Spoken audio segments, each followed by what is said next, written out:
Hey everyone, welcome to Infinite Binge. We are watching and talking about Westworld Season 1, Episode 6 this time.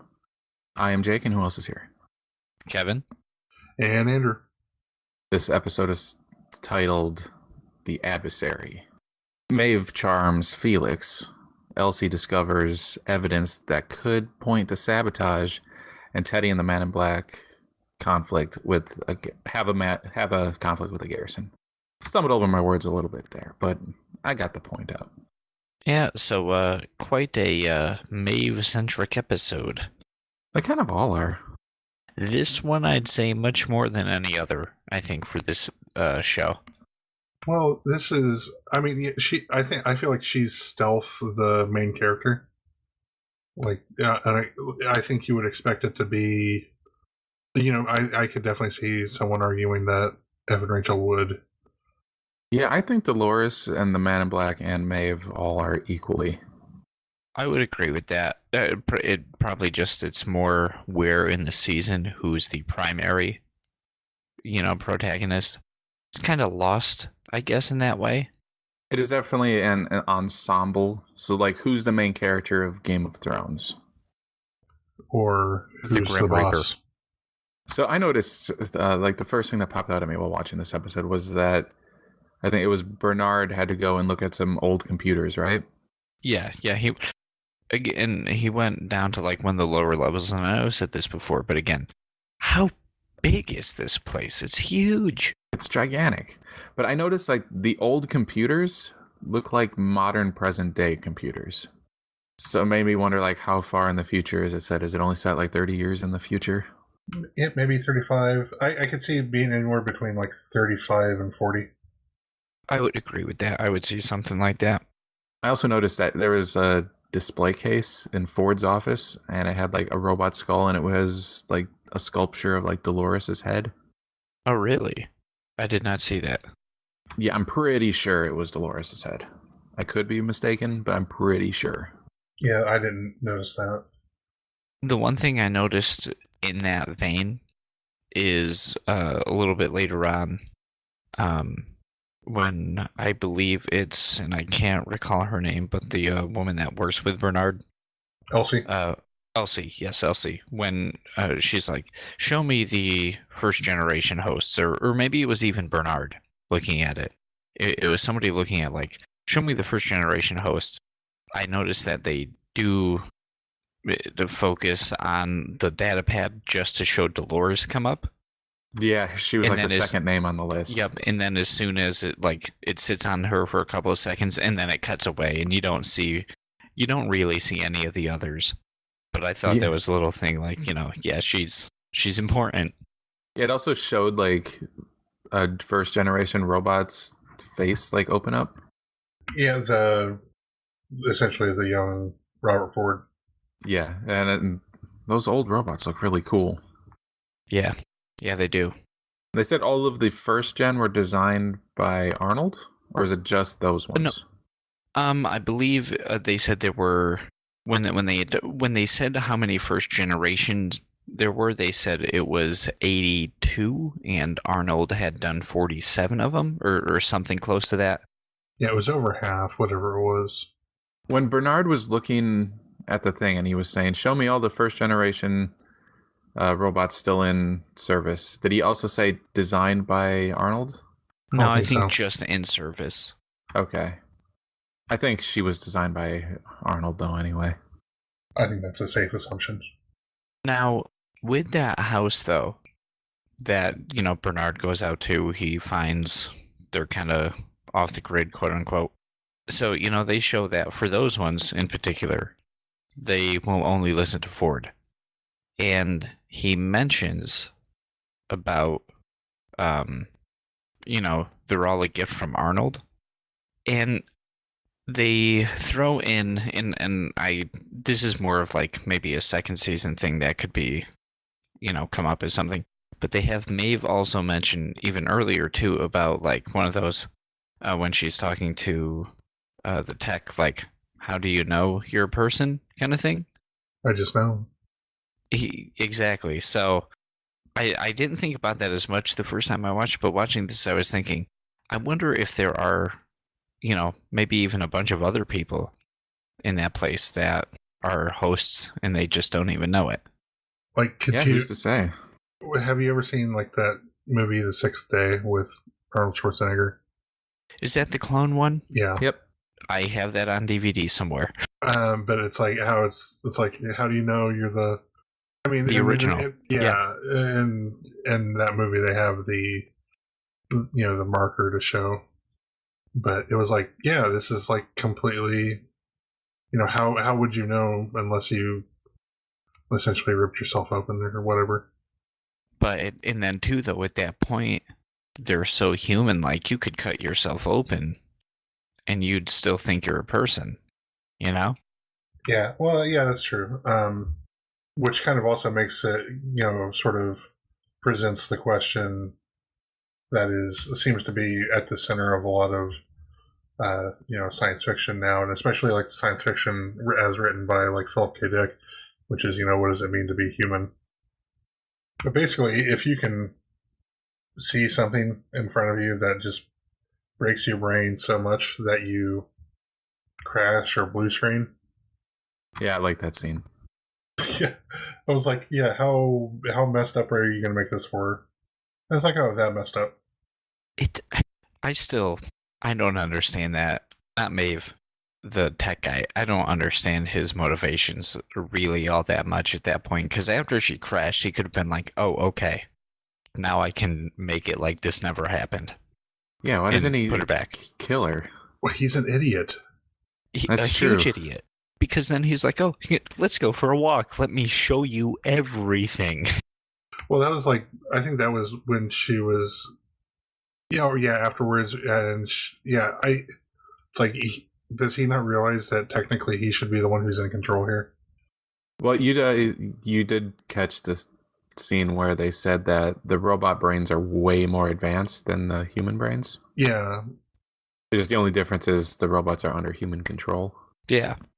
But they could still. Oh man, yeah. There's so much about that. It's like, how would you know if you were not, or how would you know if you were? Yeah.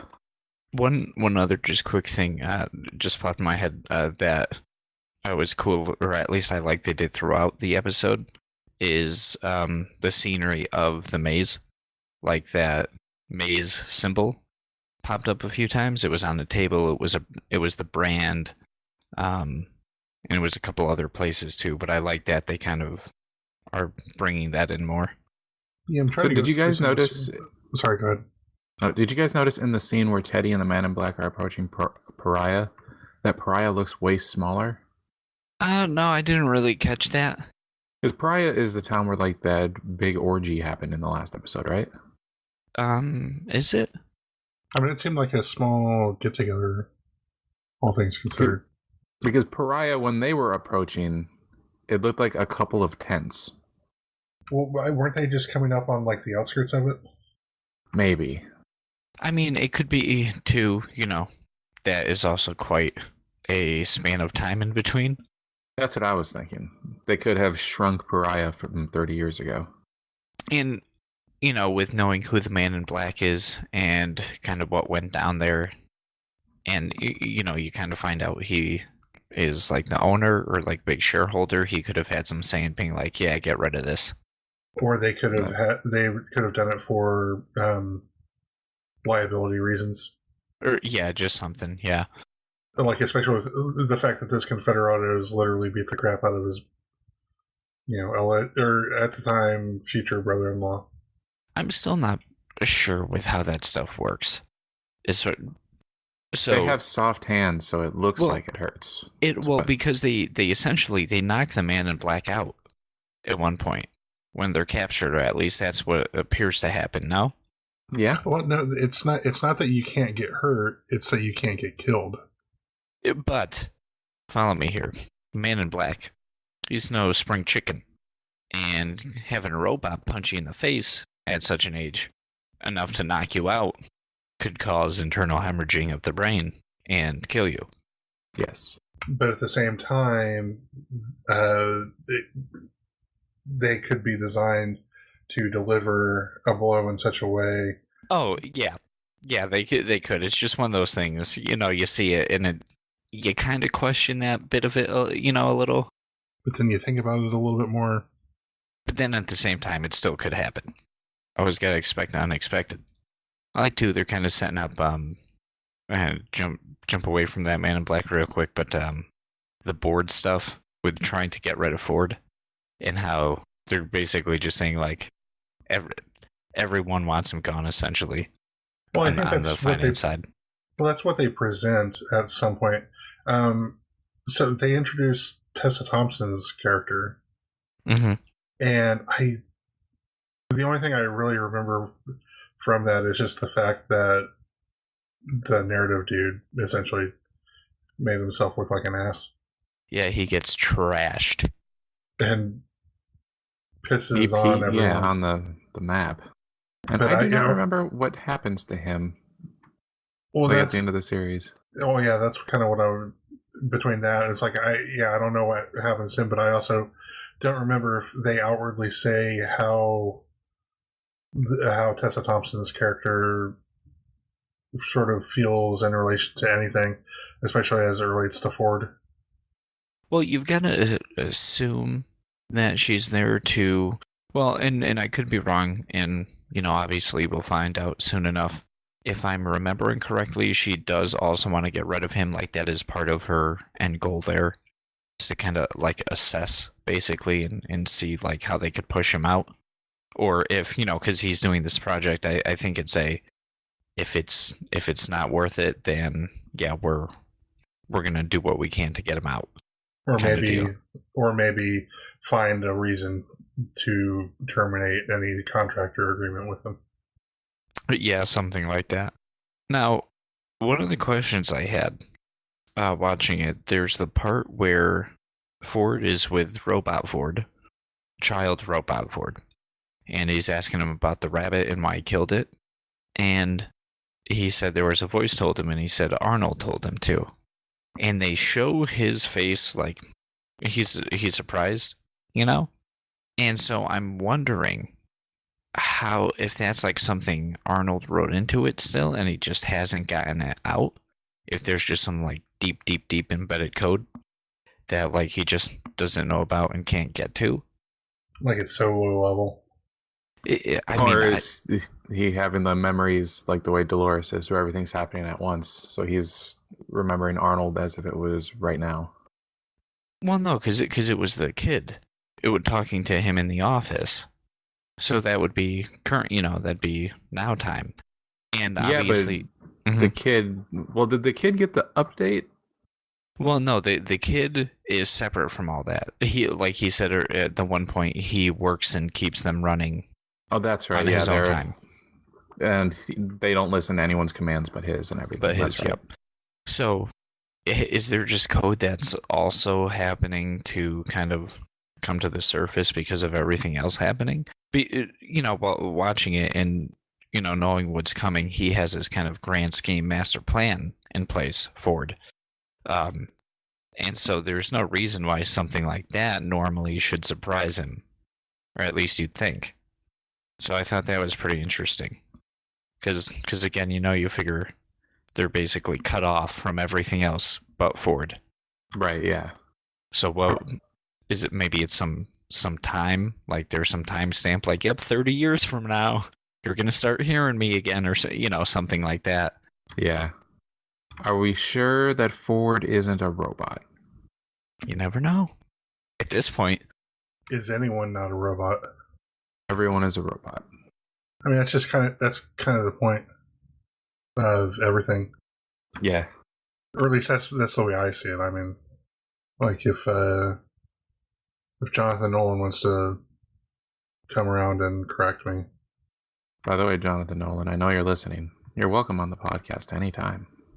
I think Jonathan Nolan is actually responsible for the majority of the existential crises that I've experienced in my adult life. Good going, John. That makes sense.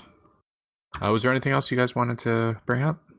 Only two quick kind of side thoughts I had is one, again, said in the first episode, what a great score. It's so good. It's really good. Like the part that stood out to me was back to that Maeve, like when she was touring it, and they kind of, they brought the volume up on that. Oh, so good, so good.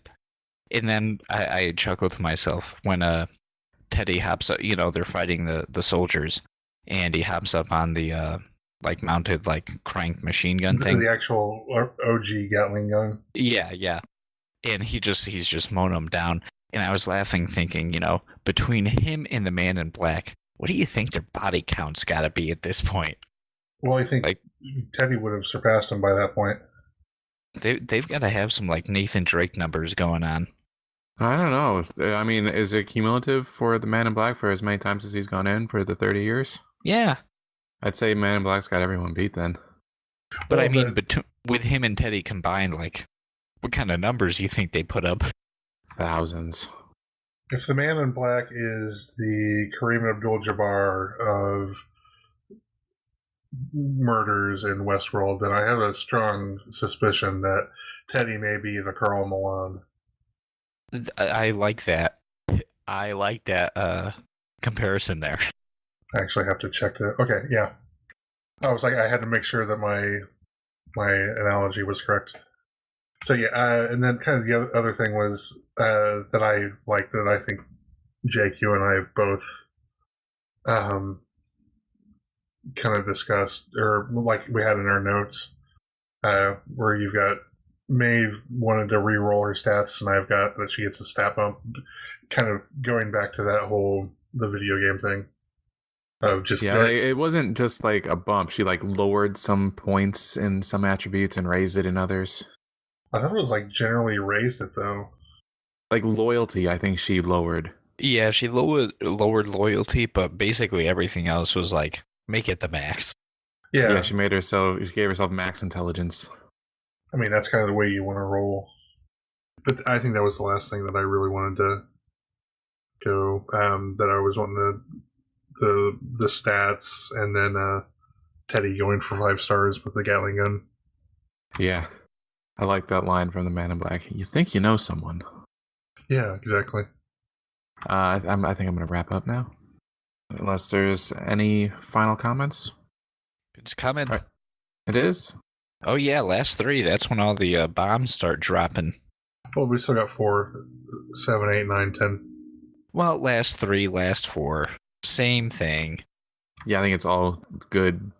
I think like every episode is good though so far. Oh yeah, but it does ramp up definitely. I want to say like the specifically though, like the end of this next one is the first kind of big reveal of something. Yeah, I think you're right. All right, thanks for listening. Make sure you like, share, subscribe, leave some comments, do all that good stuff. Also, listen to Manga Machinations and The Geek Box and Comic Conspiracy. And we'll see you next time. Thanks for listening.